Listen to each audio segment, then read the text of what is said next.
Olá, Ricardo Cusiol, com conteúdo que te ajuda a ter sucesso nos seus projetos com polímeros. Fique tranquilo, o tema dos vídeos, o tema do meu canal não mudou. A gente continua falando a respeito de materiais plásticos. Essa pequena introdução que você viu aí é o máximo que eu consigo fazer depois de tantos anos sem praticar, sem estudar violão, né? Foi só realmente para poder aguçar a sua curiosidade, porque no vídeo de hoje eu vou trazer para você um estudo de casos muito interessante a respeito do uso dos polímeros, né, um estudo de casos de sucesso a respeito do uso dos polímeros, da seleção de materiais, particularmente do nylon nos encordoamentos para violões clássicos. Então, se você quer conhecer uma história muito interessante a respeito desses instrumentos, a respeito desse tipo de encordoamento para violões, né, dos encordoamentos de nylon, e um estudo de casos muito interessante a respeito de como a seleção de materiais, quando ela é bem feita, mesmo que sem querer, como você vai ver na história, e quando o material ele se encaixa perfeitamente numa aplicação, como você pode praticamente ter a garantia aí de que esse material vai ser utilizado nesse uso para sempre, por toda a história. Quer conhecer um pouco mais? Fica comigo até o final desse vídeo, então, para saber essa história muito legal. Como sempre, tem um PDF que acompanha o vídeo e que você pode baixar, gravar no seu computador e acompanhar junto com o vídeo aqui. Tá? Basta clicar no link que está na descrição do vídeo e você vai ser direcionado imediatamente, sem a necessidade de cadastro, para a página desse PDF. Vamos lá, então.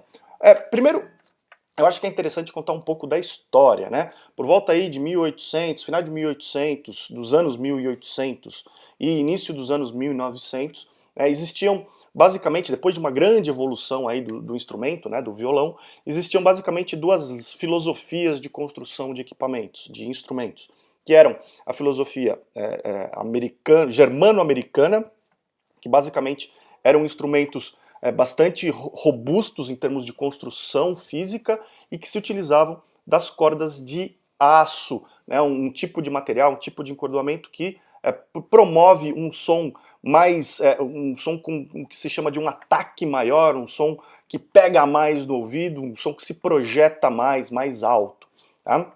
Com maior volume.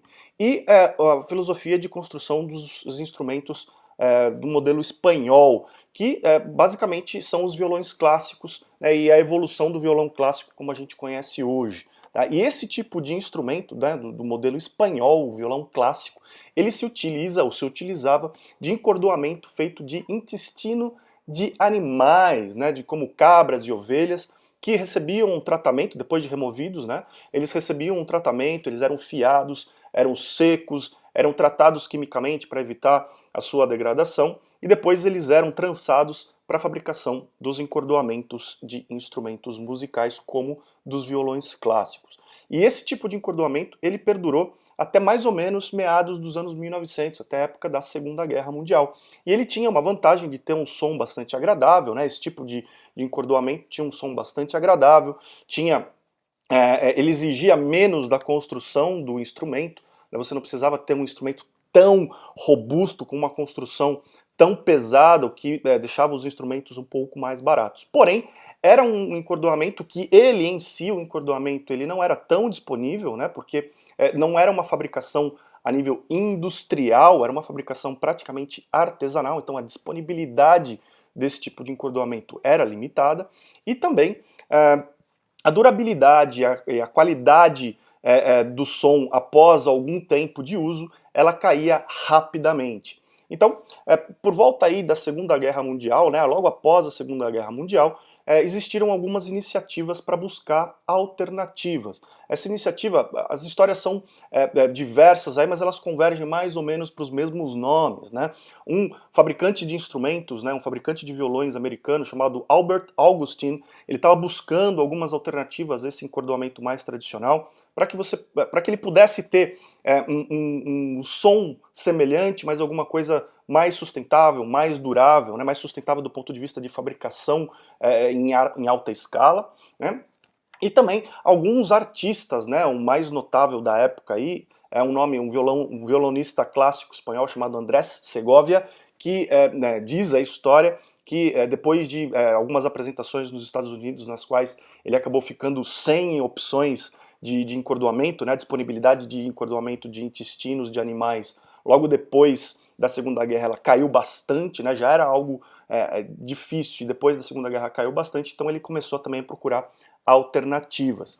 E esses dois nomes, eles acabaram trabalhando juntos em alguma época no desenvolvimento do encordoamento de nylon, mas eles chegaram meio que sem querer ao material, ao nylon, porque logo após a Segunda Guerra, a DuPont tinha acabado de inventar o nylon, né? Então é uma história até bastante interessante para eu contar, uma vez que eu passei uma boa parte da minha carreira profissional trabalhando para a DuPont, e essa é uma história que eu não conhecia a respeito dessa empresa, né? A DuPont inventou o nylon logo antes da Segunda Guerra Mundial, e depois da Segunda Guerra, esse material ele inundou o mercado em várias aplicações, e uma delas eram monofilamentos, que foram muito utilizados durante a guerra, para várias aplicações, e que agora estavam sendo disponibilizados nas lojas de artigos militares ou nas lojas de materiais para uso geral, para materiais de construção, estavam sendo disponibilizados esses monofilamentos de nylon para a população em geral.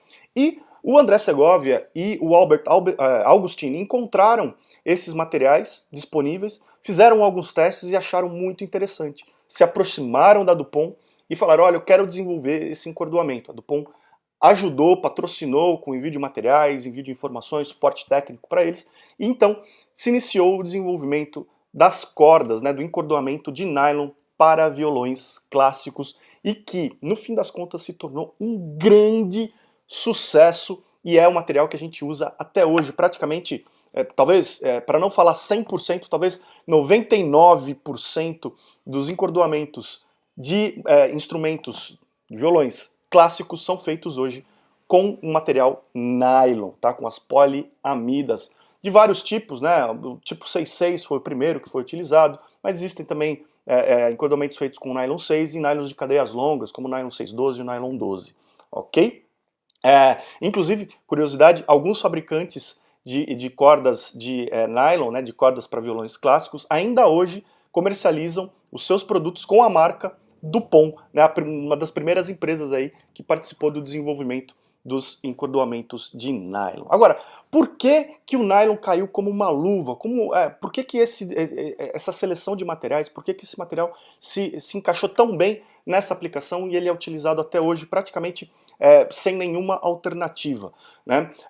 Se você vê lá atrás, quando ele foi introduzido, basicamente ele era um dos únicos materiais poliméricos disponíveis. Na época da Segunda Guerra existiam ainda muito poucos materiais desenvolvidos, de engenharia basicamente não existia nenhum, e principalmente muito poucos materiais sintéticos que pudessem ser usados para a fabricação de monofilamentos, como é o caso das cordas. Hoje em dia, a gente já tem muitas opções. E por que o nylon ainda não foi substituído?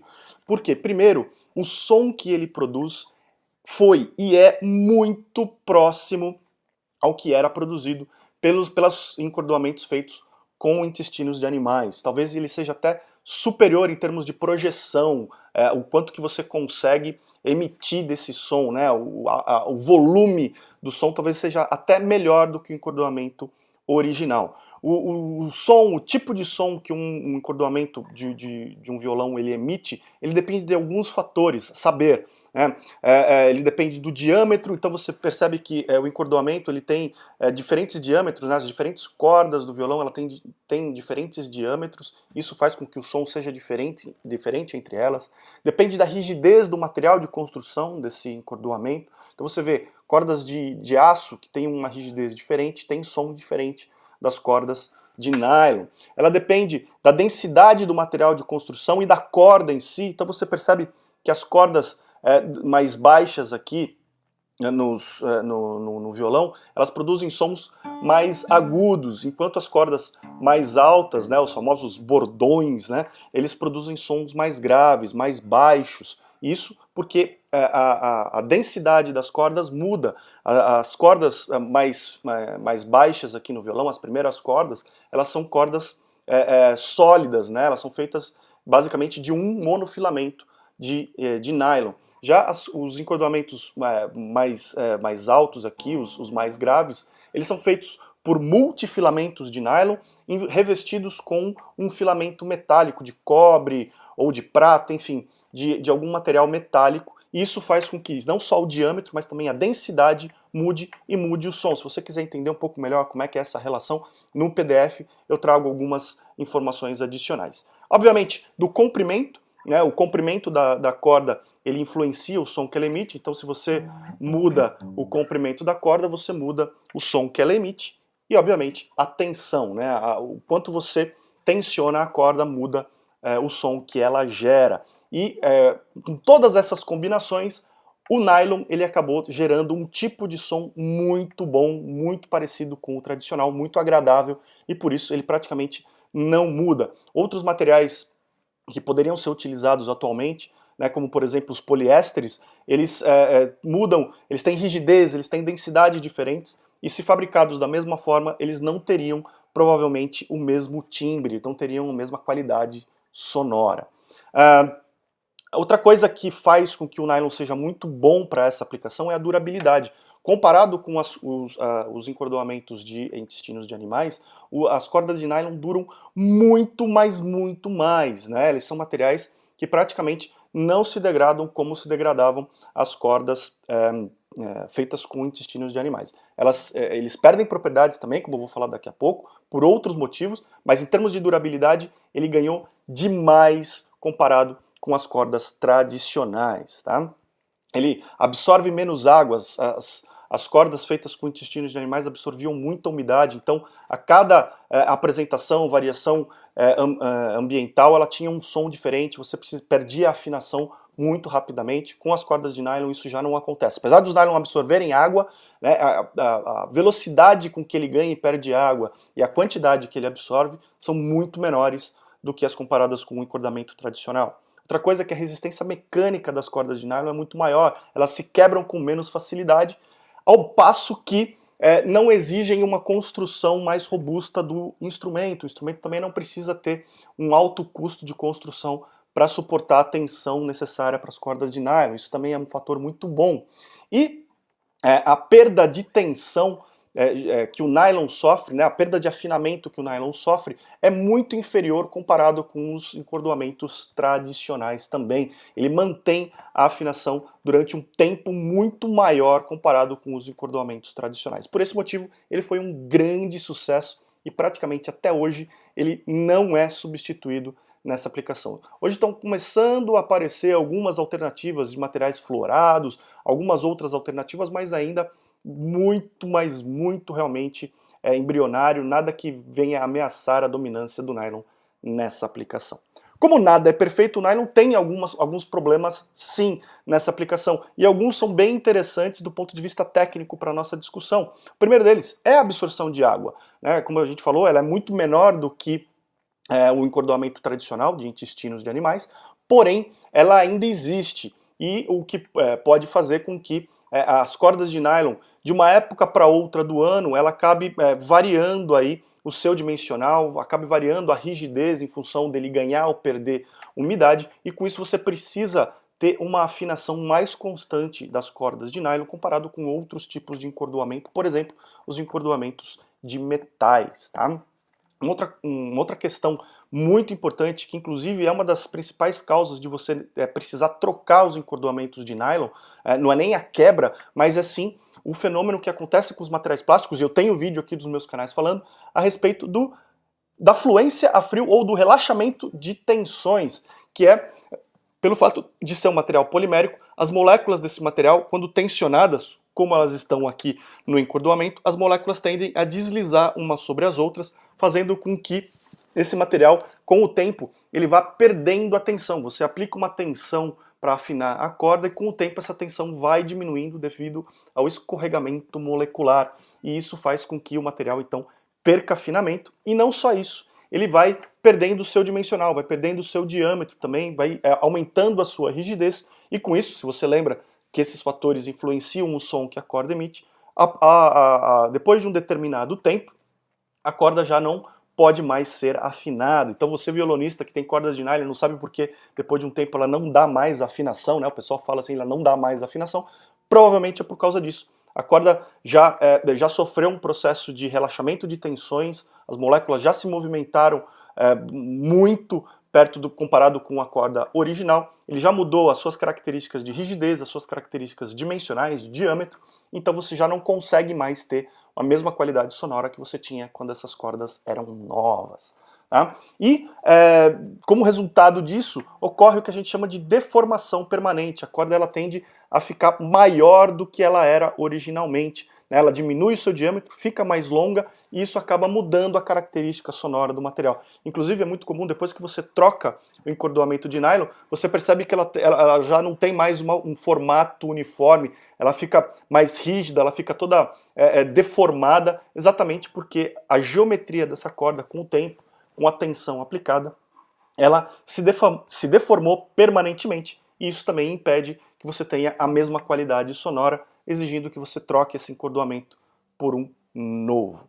Tá certo? Então, esse é um panorama aí de como o nylon chegou a ser utilizado em cordas de violão, por que ele é muito utilizado até os dias de hoje nessa aplicação e algumas coisas que fariam com que outros materiais pudessem substituir os nylons nessa aplicação. Tá certo? Eu espero que você tenha gostado desse conteúdo, que ele tenha dado algum insight para você, que tenha sido um estudo de caso interessante a respeito da seleção de materiais, e eu fico muito curioso para saber a sua história, como esse conteúdo te ajudou. Me manda um e-mail, me manda uma mensagem, deixa um comentário aqui nos meus canais para eu saber como esse conteúdo te ajudou no seu trabalho. Me fala também sobre outros assuntos que sejam do seu interesse para eu poder criar vídeos e artigos como esse que te ajudem no seu dia a dia. Fique ligado aqui nos próximos vídeos desse canal, a gente se vê, um grande abraço e até lá.